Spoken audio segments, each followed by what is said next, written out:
First ever factory outlet Mukunda jewelleries Kukatpally Khammam Kothapet Somajiguda Hanumakonda and Suchitra. నమస్తే రమ్మగారు. నమస్తే జయ. మంచి స్టోరీ చెప్పండి అండి. మామూలుగా మనం అత్త కోడళ్ళ తగాదాలు వింటామా జయ? మనం కోడళ్ళం అనుకో, అత్తగారులు అందరూ ఇలాగే చేస్తారనిపిస్తుంది కదా. అదే మనమే అత్తగారు అయ్యామనుకో, ఈ కాలం పిల్లలతో పితపకాలం పితబుద్ధులు అంటాం. పాపిష్టి పిల్లలు. ప్రెసెంట్ మనం ఫస్ట్ వర్షన్ లో ఉన్నాం రమ్మగారు. అదే మీరు నేను కూడా. ఈ పిల్లల్ని సరిగ్గా పెంచలేదు, పిల్లల పెంపకాలు బాగోలేదు, ఆ తల్లి ఉండకు బుద్ధి లేదు, ఇలాంటివి తిట్టేస్తా నాన్న మాటలు అంటాం. తల్లుల పెంపకం అలా ఉంది, అంతే కదా. అంతే. అదే మన పిల్లలు సరిగ్గా లేరనుకో, మన పిల్లల ఫ్రెండ్స్ సరిగ్గా లేరంటాం. ఆ జతలు మంచివి కాదు, అందుకని ఇలాంటివి వచ్చినాయి. వాళ్ళు ఎవరితో జత కట్టి ఇలాంటి మాటలు ఇప్పుడు పక్కన వాళ్ళ మీదే పడతాం. మనం కోడళ్ళుగా ఉంటే అత్తలది తప్పు, అత్తలుగా ఉంటే కోడళ్ళగా తప్పు కదా. అంతే అంతే. ఒక కథ చదివాను జయ, భలే ఇంట్రెస్టింగ్గా ఉంది, నాకు నచ్చింది. ఒక ఊళ్ళోట ఓ శాంతమ్మ గారు ఉన్నారు. ఆయనేమో ఒక సూరపరాజు గారు, మంచి సంపాదన పరులు, బాగా ఆస్తి స్వాస్తి ఉన్నాయి. ఈవిడ ఒక మాట ఒట్టి ఒక మాటకి 10 మాటలు, 10 మాటలకి 10,000 మాటలు అనే రకం ఆవిడ.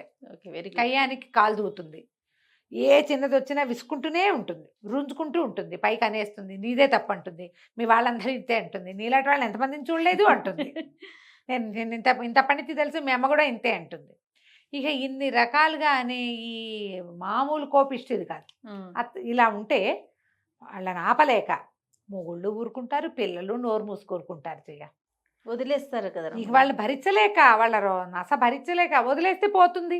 ఆమె పోట్లాట పడిపోతారు అమ్మగారు, ఇలాంటి వాళ్ళు పడిపోతారు. ఇలాగే జరుగుతుంది. ఎంతమంది ఉన్నారమ్మా ఇట్లా. అవునండి, ఎంతమందో. ఎక్కడికో వెళ్ళాం జయ, ఇప్పుడు చెప్తా. ఎక్కడికో వెళ్ళాం, ఆవిడెవరో ఫోటో అడిగారు మిమ్మల్ని. ఫోటో అడిగితే ఫోటో తీసుకొచ్చా అన్నారు. వద్దమ్మా దేవాలయం, మీరు ఇచ్చేదండి మేమే తీసుకుంటాం, మీ ఫోటో ఆమె తీసేసుకుంటారా? వద్దండి, వాళ్ళు ఎవరికి ఇవ్వలేదు, మీరు కూడా తీయకండి అమ్మా. ఆయన దేవాలయంలో ఉన్నారని అంటే ఏం పర్వాలేదండి, పర్వాలేదంటారు. ఏం పర్వాలేదు ఏంటమ్మా, గుళ్ళో నాకు ఇష్టం లేదు, దేవాలయంలో నన్ను ఫోటోలు తీసుకోవటం ఏమిటి, నేను భరించలేను దాన్ని, బయటికి వెళ్ళాక తీసుకుందామని చెప్తాను చెయ్య చాలా మందికి నేను. కొంతమంది వెయిట్ చేస్తారు, కొంతమంది కోపం వస్తుంది, ఏమిటి ఇప్పుడు పోజు కొడుతోంది అనుకుంటారు, ఏమిటి నాకు అంత మాత్రం నియమం ఉండకూడదా అనుకుంటా నేను. నా బతుకు ఒక నియమం వద్దా, నాకు అలాగే అనిపిస్తుంది. వాళ్ళ సంగతి ఎట్లా, నాకు అవమానంగా ఉంటుంది. నన్ను ఇప్పుడు ఏ గౌరవంతో నువ్వు నన్ను ఫోటో అడిగావు, అది నువ్వు నిలబెట్టుకోవాలి, నన్ను కూడా నిలబెట్టుకొని ఇవ్వాలి కదా. మీకే నా సెల్ఫ్ ఎస్టీమ్, నాకేం ఉండదు, పాడు వాగు ఉంటుంది కదా, నవ్వొస్తుంటుంది. ఇవాళ ఎంతమంది శత్రువులు అయ్యారు నీకు అని అడుగుతారు మా వాళ్ళు. ఫోటో ఇవ్వకపోతే కుదరదు, అందరూ బయటకు వచ్చాక ఇస్తానమ్మా అని చెప్తా. కొంతమంది పాపం ఉండి ఫోటో కోసం ఆగామండి అని తీసుకుంటారు, ప్రేమిస్తారు వాళ్ళు. నన్ను విమర్శించడం వాళ్ళ ఉద్దేశం కాదు, నాకు యాటిట్యూడ్ అనిపిస్తే నువ్వు నన్ను, నీకు మంచి మాట చెప్పడం ఎందుకు, మంచి మాట చెప్పే వాళ్ళకు కూడా యాటిట్యూడ్. వీళ్ళే ఈ శాంతమ్మ గారు అనమాట. ఓకే, వాళ్ళే. అయితే ఈవిడ పోట్లాడేసేది, ఇక పుట్టింటి వాళ్ళని లేదు, అత్తింటి వాళ్ళని లేదు, కొడుకు పెళ్ళి వాళ్ళని లేదు, అందరు ఇదే గోల. సరే అందరు అనేవాళ్ళు, అమ్మో రేపు పొద్దున్న దీనికి కోడళ్ళు వస్తే ఉంటారు వాళ్ళు దాని సంగతి అనుకునేవాళ్ళు. ఇద్దరు కొడుకుల్లో పెద్ద పిల్లాడికి పెళ్లి చేశారు. పెద్దవాడి పెళ్ళాము మేనమావ కూతురు కాదు, మేనమావ కూతురు. ఈయన ఏమనుకున్నాడు, సొంత మేనకోడలు కమల పిల్లని ముద్దుగా చూసుకుంటుంది, తన రక్తం కదా. చాలామంది పోట్లాట కోర్లు కూడా మేనగోడళ్ళు అనగానే మెత్తగా ఉంటారు కదా. ఎంత బాగా చూసినా కోడళ్ళకి చాలదనుకో, మేనగోడళ్ళైనా సరే కోడళ్ళకి సరిపోదు, మేనత్తే కదా అని అనిపించదు. తక్కువ మంది ఉంటారు మేనత్తే, మన మేనత్త మన అత్త, మనం వీడితో బాగా ఉండాలి అనుకునే వాళ్ళు 50% కూడా ఉండరు జయ. అక్కడ అత్తగారితనమే నడుస్తూ ఉంటుంది ఏం చేసినా సరే. సరే బాగుంటుంది అనుకుంటే ఇక మేనగోడల్ని కూడా ఆవిడ వదల్లా, అన్నిటికీ కసిరేది, కేకలేసేది, తిట్టేది, మీ అమ్మ ఇంతేననేది, నువ్వు ఇంతేననేది, ఏదో అనేది అనేది అనేది అనేది విరక్తి పుట్టింది దానికి, ఆ కమలకి, ఆ పిల్లకి విరక్తి పుట్టి, నేనుండను, నేను రాను, వేరు కాపురం పెడితేనే వస్తా, నన్ను తీసుకురావడానికి రా, నువ్వు మీ అమ్మ దగ్గరికి అయితే నేను రాను బాబా అని మొగుడికి చెప్పేసింది, వెళ్ళిపోయింది. ఏం చేస్తారు, ఆలోచించి ఈయన పెద్ద పిల్లాన్ని బయట పెట్టడం ఇష్టం లేదు, వ్యాపారం అంతా కలుసున్న వ్యాపారం, ఇవాళ ఇల్లు వేరైతే రేపొద్దున వ్యాపారాలు వేరైపోతాయి. ఆలోచించి రాజుగారు ఏం చేశారు, సరే వేరే ఇల్లు తీసుకుని పిల్లని కాపురాన్ని తీసుకొచ్చారు. సరే కొన్నాళ్ళకి వాళ్ళకి ఒక కొడుకు కూడా పుట్టాడు. రెండో పిల్లాడి పెళ్లి సంబంధాలు రాలా. ఈయనకి భయం పట్టుకుంది. ఉన్న ఒక బావమరిది కూతుర్ని ఇక్కడ చేసాం, ఇదేమో ఇట్టా తగలబడింది, ఎవరిని తెస్తే ఏమవుతుందో, ఎవరిని తెచ్చినా ఇదే కదా. ఇక రోజులు గడిచినాయి. సరే ఏమైంది, ఈయన ఒకనాడు పై ఊళ్ళో ఉన్న ఒక స్నేహితుడిని కలవడానికి వెళ్ళారు. కొంచెం కలిగిన కుటుంబమే వాళ్ళు కూడా, వీళ్ళలాగానే స్థితిపరులు. అయితే ఏమైంది, వాళ్ళ ఇంటికి వెళ్తే ఈయన కబుర్లు చెప్పుకుంటున్నారు. ఆయనకు ఒక కూతురు ఉంది, ఇంకా ఎవరో 2-3 పిల్లలు ఉన్నారు. పిల్ల కొంచెం చక్కగా కుదురుగా ముచ్చటగా చూడడానికి బాగుంది, జడగిడ చక్కగా ఉంది. పిల్ల అటు ఇటు తిరుగుతుంది. ఈ లోపల ఏమైంది, వీళ్ళు పిచ్చాపాటి హాల్లో కూర్చొని మాట్లాడుకుంటున్నారు. లోపల ఏదో వంట ప్రయత్నం చేసుకుంటున్నారు తల్లి కూతుళ్ళు కలిసి. ఒక చీరల వ్యాపారస్తుడు వచ్చాడు. వచ్చేసరికల్లా చీరల వ్యాపారస్తుడు అయ్యగారిని ఈయన పలకరించాడు. ఆ ఇంటి ఆయన పిల్ల తండ్రిని పలకరించిన తర్వాత ఏమన్నాడు, అమ్మాయి గారు దోసెడు వెడల్పు ఉన్న అంచున్న చీరలు తెమ్మన్నారు, గుంటూరు చీరలు వచ్చినాయండి, అందుకని అమ్మాయి గారి కోసం వచ్చాను అని చెప్పాడు. చెప్పేసరికి లోపల ఈయన కేకేశాడు, అమ్మాయి విమల చీరలు ఆయన ఎవరో వచ్చాడు, నువ్వు కావాలన్న చీరలట రారా అన్నాడు. అనేసరికి ఆ అమ్మాయి బయటకు వచ్చి ఈ చీరలు ఆయన చూసి, వచ్చారా కూర్చోండి ఇప్పుడే వస్తానని లోపలికి వెళ్ళి ఓ పాత చీర పట్టుకొచ్చింది. హాల్లోనే జరుగుతోంది. పెద్దవాళ్ళు ఇద్దరు సోఫాల్లో కుర్చీల్లో అవతల కూర్చున్నారు. గుమ్మం దగ్గర ఈ పక్కన ఇంకొంచెం ప్లేస్ ఉంది, ఇక్కడ కూర్చున్నాడు. చీరల వాళ్ళు ఏముంది, మూటలు తెస్తారుగా, మూటలు అవి ఓపెన్ చేయడానికి ఒక తివాసి ఏదో పరిచింది, తివాసి మీద పెట్టుకున్నాడు. ఆయన ఊడదీస్తున్నాడు. తీస్తుంటే ఈ పిల్లల లోపల నుంచి వచ్చి, ఈ చీర గుర్తుపట్టారా? ఆయన ఏదో పాత చీరలే ఉంది కదమ్మా అన్నాడు. మీరు ఇచ్చిందేనండి, ఎంత వేలో తీసుకున్నారు, చిరగాల్సిందే కానీ రంగుపోదన్నారు, 3వ ఉతుక్కి ఇట్లా అయిపోయింది, జరి అంతా వెలా తెలబోతోంది, ఇప్పుడు మళ్ళీ మీరు నాకు కొత్త చీరలు తెచ్చిస్తే ముందు దీనికి సమాధానం చెప్పండి, ముందు సమాధానం చెప్పాలిగా అనేసరికి ఆయన కళ్ళబెళ్ళబడి, అయ్యో అమ్మ ఇలా అయిందా, చీరకి చీరిస్తాను మీకు, నాకు చీరకి చీరొద్దు, మీరు వచ్చారు నేను కట్టుకున్నా తడిపా, ఇలా అవదని గ్యారంటీ ఏమిటి నాకు, మీరు ఇంతకుముందు కూడా ఇలాగే అద్భుతమైనవి గట్టంచు చీర తిరగాల్సిందే కానీ రంగుపోదన్నారు, ఇదేమో 3వసారికే పాతగుడ్డయింది, మిమ్మల్ని నమ్మి తీసుకుంటే మీరు నమ్మకం నిలబెట్టుకోవాలి కదా, మీరు గ్యారంటీ ఇవ్వగలిగే బట్ట ఉంటేనే చూపించండి, లేకపోతే నాకొద్దు. ఏ చీరలైతే ఈ అమ్మాయి కోసం తెచ్చాడో ఆయన అవి చూపించలే, వేరే ఏవో పట్టు చీరలు చూపించి వెళ్ళిపోయాడు. ఈయనకి రాజుగారి కళ్ళు మెరిసిపోయినప్ప, అబ్బా పిల్ల ఎంత రీజనింగ్ తోటి మాట్లాడుతోంది, గట్టిగా తిట్టలా, తిట్టు కాదు అది, నిలదీస్తోంది, నిలదీత.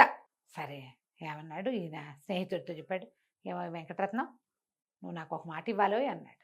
అంతకంటేనా నీకేం కావాలో చెప్పన్నాడు. మీ పిల్లని మా చిన్నవాడికి ఇచ్చేబోయ్ అని అడిగాడు. ఆయన ఆశ్చర్యపోయాడు, ఎంత మాట అన్నావు నువ్వు, అయ్య బాబోయ్ మా పిల్లని ఇవ్వటం ఏమిటి, బ్రహ్మాండంగా ఇచ్చేస్తాను, మామూలుగా కాదు, చేసుకో మా పిల్లని చేసుకుందు కానీ అన్నాడు.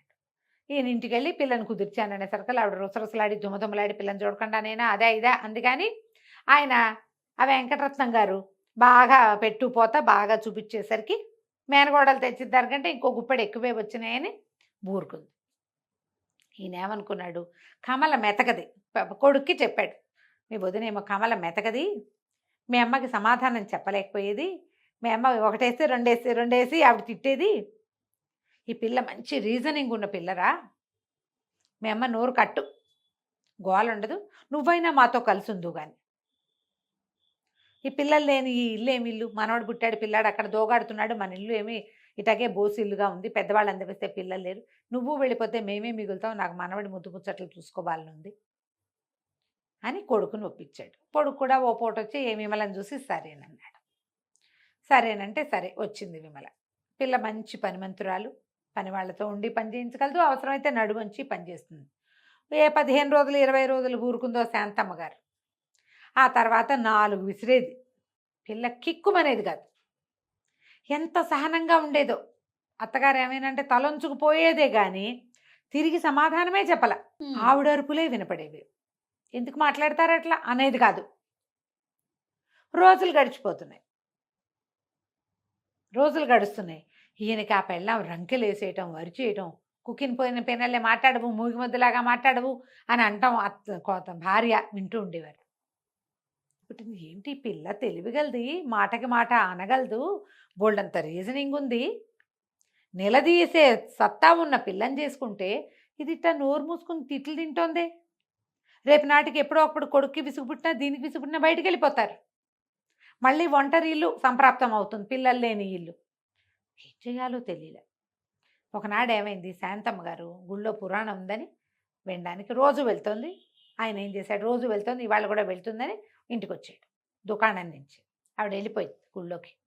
ఈయన కోడల దగ్గర కూర్చున్నాడు, కేకలిస్తాడు. కేకేసి మంచినీళ్ళు తెమ్మ అంటే ఏదో పలహారం తెచ్చింది. మామగారి దగ్గర విసనకర్ర పెట్టి చుట్టూ కూర్చుంది. ఈయన అడిగాడు, ఏమమ్మా నువ్వెంత గట్టిదానివి, ఆ రోజు నువ్వు బట్టల వ్యాపారస్తుడు నేను నిలదీసిన విధానం చూసే కదా పెళ్లి చేసుకున్నా నేను నిన్ను చేసుకున్నాను. మీ అత్తగారు అట్లా నోటికొచ్చినట్టుగా చెలిగి పారేస్తుంటే నువ్వు నోరెత్తకుండా ఉంటావేమిటమ్మా, ఇంత సహనం ఎక్కడి తల్లి నీకు, వెధవ 2 రూపాయలు పారేస్తే వచ్చే చీరకి అంత నిలదీస్తువి, ఎందుకమ్మా మాట్లాడవు అన్నాడు. అనేసరికల్లా అమ్మాయింది, అది కాదండి మావయ్య గారు, వ్యాపారస్తుడితో మనకి వ్యాపార సంబంధాలు అవి, మన డబ్బు దానికి తగిన ప్రతిఫలం.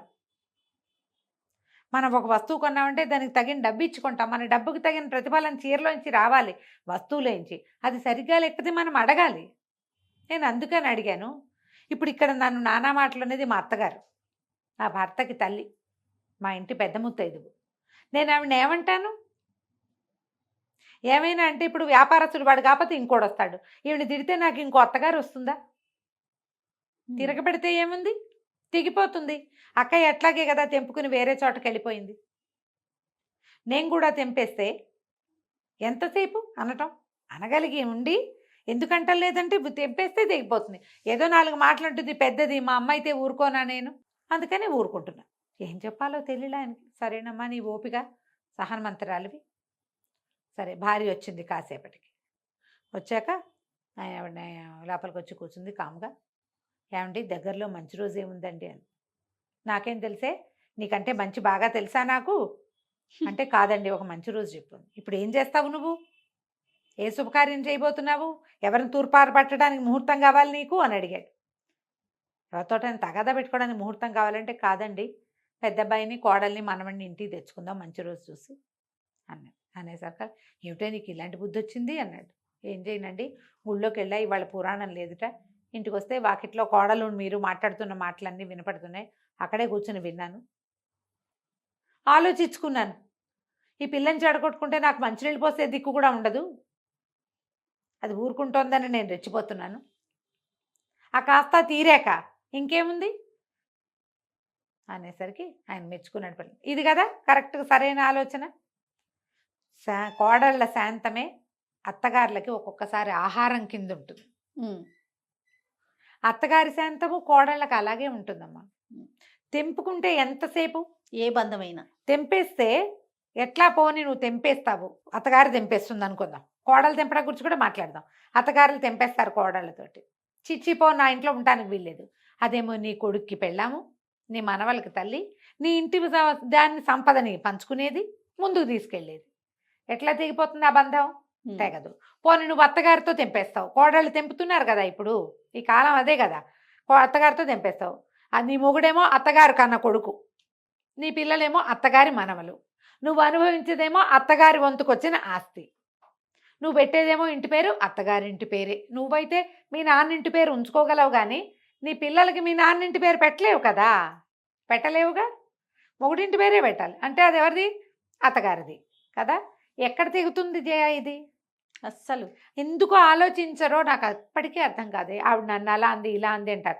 మీ అమ్మ అంటే మీరేం చేస్తారు, నీ కూతురు పోట్లాడితే నువ్వేం చేస్తావు, 2 ఆలోచించుకోండి. పెద్దవాళ్ళు ఇది నా కూతురు లాంటిదే, నేను ఎట్లా ఓ ఇంట్లో దీపం పెట్టడానికి వచ్చానో ఇది కూడా నా ఇంటికి అలాగే వచ్చింది అని ఆలోచించాలి. కోడళ్ళు ఈవిడే మా ఇంటికి కులదేవత, నా మొగుడికి తల్లి అని ఆలోచించుకోవాలి. ఒక్కోసారి ఆలోచించరు, బ్రహ్మ రాక్షసులు అయిపోతారు మనుషులు. ఏ హక్కుల కోసం వాళ్ళు పోరాడతారో మనకు అర్థం కాదు. అవునండి, ఆ హక్కులు లభించాక ఇంకేముంది, అంతే కదా. లభించకపోయినా నువ్వు మనిషివే, లభించినా నువ్వు మనిషివే. తెంపేసుకుంటే తెంపేసిన వాళ్ళు అవుతాం, అంతే కదా. ఇలా ఆలోచించి చూడండి. చాలా బాగుంది రమ్మగారు, స్టోరీ బాగుంది, మీరు చెప్పిన అనాలిసిస్ ఇంకా బాగుంది. నమస్తే అండి. నమస్తే చేయ.